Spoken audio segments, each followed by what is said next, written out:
jewels of crown of SBI life. Here's a real crown which makes us feel so honored to have you with us. Thank you. And with this, without a delay, I will have to ask you to speak those words for which all of them are waiting to hear. A motivational talking by her, by one and only that we look for, Miss Arunima Sinha, today's guest speaker, ladies and gentlemen. Over to you.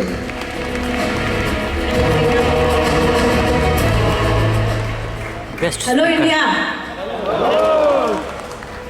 Very good morning. Good Reena, morning. thank you. First of all, our national language. मैं हिंदी में बात करूं? Yes. Thank you.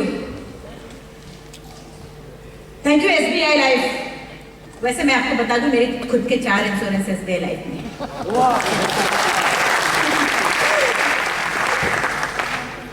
दूसरी चीज, मैं India के किसी IIT IIM में नहीं पढ़ी हूँ, लेकिन सौभाग्य कह सकते हैं या कुछ भी, इंडिया के ऑलमोस्ट सारे IIT सारे IIM मुझे बुला चुके हैं। ये मेरे लिए बहुत बड़ी बात है। इसमें ना तो मैं यहाँ इंश्योरेंस से बिजनेस की बात करने वाली, ना ही मैं कुछ किसी और तरीके की, मैं सिर्फ और सिर्फ आपके साथ अपना लाइफ एक्सपीरियंस, क्योंकि मैंने आज तक अपनी जिंदगी में जो भी कमिटमेंट किया है उसको पूरा किया है, या तो फिर किया ही नहीं है कमिटमेंट।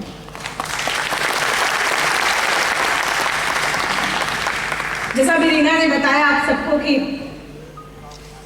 2011 में कुछ चलती ट्रेन से मैं लखनऊ से दिल्ली आ रही थी। वैसे मुझे एक चीज और, लखनऊ से इतने कम लोग क्यों? मेरा मन कर रहा था मैं उतर के वहां से आ जाऊं, क्योंकि मैं भी लखनऊ से हूं। लखनऊ से दिल्ली में आ रही थी, मेरा कुछ जॉब इंटरव्यू था और जनरल कंपार्टमेंट में ट्रेन में मैं चढ़ी और बरेली के आसपास, उत्तर प्रदेश बरेली एक डिस्ट्रिक्ट है, बरेली के आसपास कुछ बदमाश ट्रेन में चढ़े और पूरे कंपार्टमेंट में लूटपाट शुरू कर दिया। पूरे कंपार्टमेंट से किसी ने नहीं बोला। जब उन्होंने मेरे गले से मेरी गोल्ड चेन छीनने की कोशिश की, मैंने मना किया। 1 से 2 मिनट के अंदर ऐसे मुझे साइड से उठाया है उन्होंने, 4-5 लोग थे, उठाकर चलती ट्रेन से बाहर फेंक दिया था। दुर्भाग्य ये था उसी समय दूसरी ट्रैक से ट्रेन आ रही थी। मैं दोनों ट्रेनें में ऐसे पेंग पोंग होके और टकरा के मैं फिर नीचे गिरी। मुझे अंदाजा भी नहीं था, मुझे ये बिल्कुल पता ही नहीं था कि इतना भयंकर है मेरे साथ ये चीजें होने वाली है। जब मैंने दोनों ट्रेनें निकल के मैंने ऐसे हाथ रख के उठने की कोशिश की कि मैं उठ जाऊं, मैं उठ नहीं पा रही थी। थोड़ी देर बाद मुझे लगा कि मैं उठ क्यों नहीं पा रही हूँ, मेरा ब्रेन कॉन्शियस पूरी तरीके से काम कर रहा था। मैंने ऐसे हाथ रख के उठने की कोशिश की, नहीं उठ पा रही। थोड़ी देर बाद थाई को उठाकर देखा तो मेरा पैर कट के जीन्स में लटका हुआ था और ब्लड फोर्सफुली निकल रहा था। तब मुझे लगा कि मैं नहीं चल सकती हूँ। पूरी रात उसी रेलवे ट्रैक पर मैं चिल्लाने की कोशिश कर रही थी कि कोई बचा ले, कोई बचा ले मुझे। दोनों ट्रैक पे जो छोटे छोटे पत्थर होते मैंने दोनों हाथों में ऐसे पकड़ के और पेट के बल में ऐसे लेट गई हूँ, कोई बचा ले मुझे। लेकिन कोई नहीं। रात के 1-1:30 बजे की घटना, कोई नहीं था। ट्रेन लगातार गुजरती गई मेरे पास से, कभी इधर से कभी इधर से, लगातार ट्रेन निकल रही थी। मेरे दूसरे पैर की हड्डियां टूट के जीन्स के बाहर आ गई थी, मेरा एल्बो, ये सब बहुत सारी चोटें आई थी। मैं वहीं पे पड़ी। मुझे बाद में जब ट्रेन निकलती थी, टॉयलेट इतना, उसका पाइप, टॉयलेट का पाइप इतना पास की मेरे ऊपर गिरता था। मैं ऐसे साफ भी, मैं साइड में गिरता था, मैं पास से साफ भी नहीं कर सकती थी क्योंकि मेरा एल्बो फ्रैक्चर हो चुका था। पूरी रात में उसी ट्रैक में, बाद में मुझे दिखाई देना कम हो गया था। इतना ही नहीं, जब बॉडी मूवमेंट खत्म हो गया, मैं मूव नहीं कर पा रही थी तो चूहे होते ट्रैक पे, मेरे कटे हुए पैर को चूहे भी कुतर रहे थे। आज भी मैं उस पल को सोचती हूँ तो पूरी दिल से यही आवाज निकलती है कि शायद कभी किसी और के साथ में ऐसा ना हो। पूरी रात में उसी ट्रैक पे पड़ी, लेकिन एक उम्मीद के साथ में शायद कोई बचाएगा। और हुआ। फिर मुझे गांव वालों ने देखा, बरेली गांव वालों ने मुझे देखा, उठाकर डिस्ट्रिक्ट हॉस्पिटल बरेली ले जाके एडमिट किया। वहाँ के फार्मासिस्ट, डॉक्टर, CMS मुझे ऐसे बेड पे लेटा दिया गया और आपस में बातें कर रहे हैं। हमारे पास एनेस्थीसिया नहीं है, ब्लड नहीं है, ऑक्सीजन नहीं है, इसका इलाज शुरू करें तो कहाँ से करें। मेरा ब्रेन कॉन्शियस तब भी काम कर रहा था, मैंने जस्ट सुनाई सब कुछ दे रहा था, लेकिन मैं बोल नहीं पा रही थी।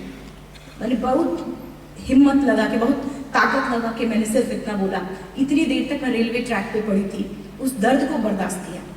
अभी तो आप मेरे अच्छे के लिए मेरे पैर काटेंगे बिना एनेस्थीसिया काट के। बहुत कम सुनने को मिलता है एक डॉक्टर, एक फार्मासिस्ट अपना ब्लड देके किसी पेशेंट को बचाए, लेकिन ऐसे लोग भी हैं।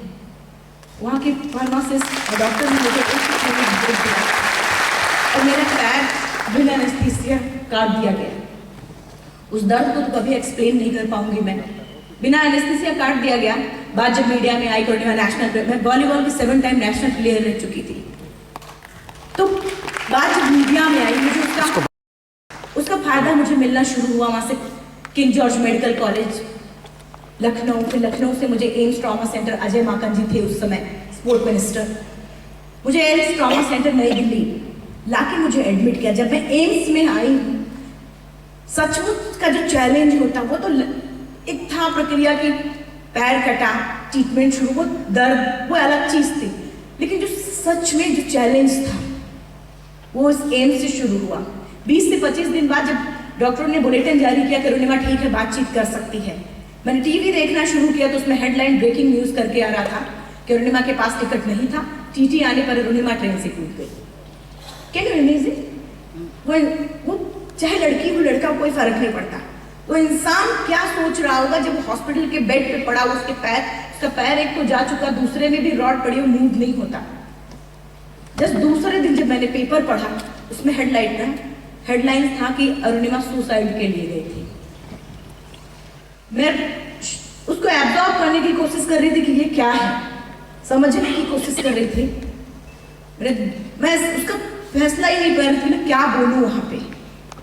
एक जो इंसान होता है ऐसी परिस्थिति में क्या करे, एक इंसान जिसका पैर कट चुका है, बेड से उठ पाएगा कि नहीं, व्हील चेयर बैसाखी पूरी जिंदगी बिताना पड़ेगा शायद उस पर। उसके बाद ये सारी चैलेंज सब कुछ उसके अपोजिट हो, वो इंसान क्या करे। एक सच्चा साहसी, सच्चा दिलेर इंसान वही है जो परिस्थितियों को अपने हक में मोड़ने पे मजबूर कर दे।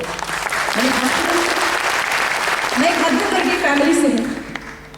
मैंने अपनी बातें, मैं और मेरा परिवार अपनी बातें हॉस्पिटल के बेड से मैं बोल रही थी। मैं कॉमनवेल्थ वार्ड में एडमिट थी, उस शायद वार्ड के बाहर मेरी आवाज ही नहीं जा पा रही थी किसी तकनीक, क्योंकि सिस्टम से लड़ना इतना आसान नहीं होता है। हॉस्पिटल के बेड से तब मैंने तय किया कि ठीक है, मैं अभी तक बोल चुकी हूँ, अब बिना बोले जवाब देते हैं। और हॉस्पिटल के बेड से तय किया कि आज आपका दिन है, जितना चाहो बोल लो, कल मेरा दिन आने वाला मैं प्रूफ कर दूंगी कि बात। जब हम ऐसी परिस्थिति में होते हैं और अपने से लेवल से थोड़ा ज्यादा सोच लेते हैं, तुम्हारे आसपास के लोग दो चीजें करते हैं। या तो आपको अपने बराबर खींच के लाके बैठाते हैं, और या फिर आपको पागल सन की इस तरीके की बातें बोलना शुरू कर देते हैं। ये एक सच है। जब मैंने हॉस्पिटल से डिसाइड किया कि मुझे लाइफ का सबसे टफ गेम खेलना करना है, माउंटेनिंग, एक पैर में या दूसरे पैर में भी रॉड है, मूव नहीं होता, तो लोग तो कुछ कहेंगे। एक गोल मैंने ले लिया था कि मुझे ये करना है, लेकिन कैसे, अब तय था। मैंने एक कदम बढ़ा दिया था, लेकिन लोगों की सपोर्ट की जरूरत थी, स्पॉन्सरशिप, ट्रेनिंग, बहुत सारी चीजें थी। जब मैं डोर टू स्पॉन्सरशिप के लिए मैं डोर टू डोर गई हूँ लोगों से, स्पॉन्सर के लोगों ने मुझे फ्रंट से कहा, अरुणिमा पागल हो गई क्या, तेरा दिमाग खराब हो चुका है। कुछ लोगों ने तो ये भी बोला, लंगड़ी हो गई, दिमाग भी खराब हो चुका है। गलती उनकी नहीं थी, क्योंकि उन्होंने कभी देखा ही नहीं था। जरूरत सिर्फ इतनी थी कि एक एग्जाम्पल उठा के दे दो। मुझे कभी कोई परवाह बिना किए मैंने अपने गोल की तरफ कदम बढ़ाया। और पूरा का हॉस्पिटल के बेड से 4 महीने में हॉस्पिटल में एडमिट थी। कोई मुझे ट्रेनिंग देने को तैयार नहीं था, क्योंकि अगर कुछ भी बात होगी तो सब कुछ उस पर आएगा, इस तरीके की सोच रखने वाले थे लोग। तो भाई साहब ने मुझे सजेस्ट किया, मैडम मछेंद्री पाल 1984 में एवरेस्ट सबमिट किया था उन्होंने, उनसे मिलते शायद वो कुछ। हॉस्पिटल से निकलने के बाद एक नॉर्मल इंसान, निश्चित तौर पे मैं भी नॉर्मल हूँ, एक क्या सोचता, यही सोचता जीवन यापन कैसे अपना करना, नौकरी करना। मैं आज भी आपको बता दूं, मैं CISF में एज ए DSP हूँ, असिस्टेंट कमांडेंट। मैं चाहूँ तो एक्सटेंशन लेके रखा है, मैंने एक्सटेंशन लेके रखा है। मैं चाहूँ तो जॉब ज्वाइन करूँ। 200 लोगों की कंपनी, 200 लोगों की बटालियन होती है, आराम से लग्जरी ऑफिस, लग्जरी गाड़ी, सब कुछ। लेकिन क्या कभी मैं अपने उस सेल्फ मैं ज्वाइन कर लेती अगर उसको, एक नॉर्मल जिंदगी जीती रहती, लेकिन क्या कभी मैं अपने उस सेल्फ रिस्पेक्ट को वापस ला पाती? जो आज SBI लाइफ का ये जो प्लेटफॉर्म या फिर जो आपके साथ में कॉन्फिडेंस के साथ में जो आपसे बात कर रही थी, वो क्या कभी मैं बात कर पाती? शायद कभी नहीं। और इसलिए मैंने उसको अटेंशन लिया और मैंने अपने गोल की तरफ, जो मैंने सोचा था उसकी तरफ कदम बढ़ाना शुरू किया। इसलिए हॉस्पिटल से निकलने के बाद सीधा मैम बछेंद्री पार्क, जब मैं उनके ऑफिस की सीढ़ियाँ चढ़ती, मेरा प्रोस्थेटिक लेग लग गया था, आर्टिफिशियल पैर लग गया था। जब मैं ऑफिस की सीढ़ियाँ चढ़ रही थी, मेरे पैरों से स्टम्प, जो मेरा कटा हुआ पैर, उससे ब्लड निकल, क्योंकि बस तुरंत लगाया गया था पैर, पूरा घाव भी सूखा भी नहीं था, पैर ब्लड निकलता रहता था उससे।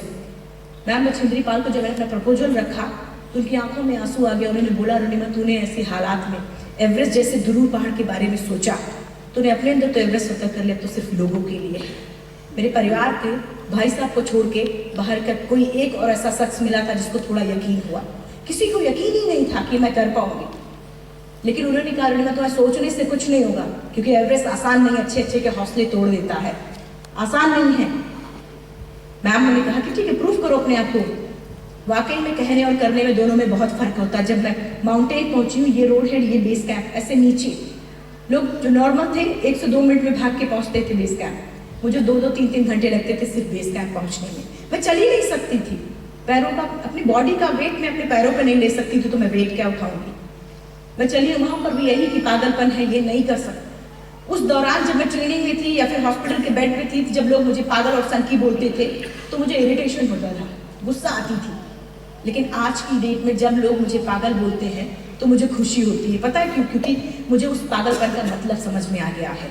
जब आपके गोल के प्रति लोग आपको पागल बोलना शुरू कर दें, उसी दिन आपको नहीं किया था, गोल आपके बहुत करीब है, आपको कोई नहीं रोक सकता। और ये मेरी कोई किताब की बातें नहीं, एक पल का मेरा एक्सपीरियंस है, मुझे कोई फर्क नहीं पड़ता। और इतिहास उठा के देख लीजिए, जब जब जिस पर ये समाज हंसा है, उसी ने इतिहास भी रचा है, ये भी एक इतिहास है। मैंने ट्रेनिंग की शुरुआत की, 14,000 फीट की एक पीक होती थी, छोटी सी 14,000 फीट की। स्टार्टिंग दौर में अगर मैं ईमानदारी से बताऊँ, मैंने कभी उस पीक को सबमिट नहीं किया स्टार्टिंग दौर में। लेकिन बाद में मैंने शुरुआत करी। हमेशा माउंटेनिंग का एक टाइम लिमिट होता है, इस समय में अगर आपने किया तो किया, नहीं तो वापस, क्योंकि असली उड़ान बाकी है। अभी तो इस परिंदे का इम्तहान बाकी है, अभी मैंने लांघा है समुद्रों को, अभी तो पूरा आसमान बाकी है। Thank you.